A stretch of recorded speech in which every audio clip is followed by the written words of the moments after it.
Вечерва за неполн час во Домот на културата во Битола стартува 35-тото јубилејно издание на Интернационалниот фестивал на филмска камера Браќа Манаки,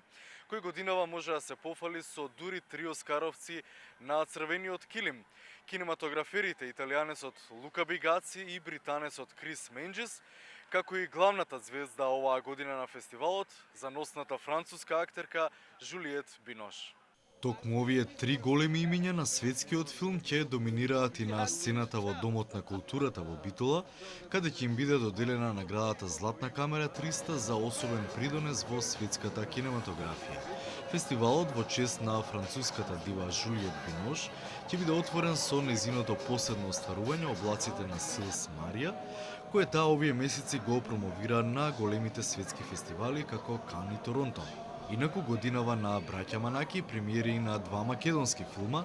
До Балчак на Столе Попов, чија премиера со нетрпение се очекува утре вечер, како и третиот филм на Антонио Митрикевски Деца на сонцето, со чија премиера в петок на 19 септември и ќе биде спуштена фестивалската завеса. Исто така годинава по втор пат ќе се додели и наградата на Друштвото на филмски работници на Македонија, која по Кирил Ценевски лани годинава ќе му биде доделена на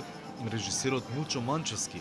во чија чест публиката ќе може да ги види неговите филмови на големото платно и секако да се дружи со режисерот во последниот фестивалски ден, се во знак на прославата 20 години од добивањето на Златниот лав во Венеција за филмот Пред дождот. За случувањата на 35-тото издание на фестивалот во Битола продолжуваме да информираме деновиве во вестите на Телма и секако во филмскиот магазин Филмополис во редовниот термин в понеделник од 21 часот.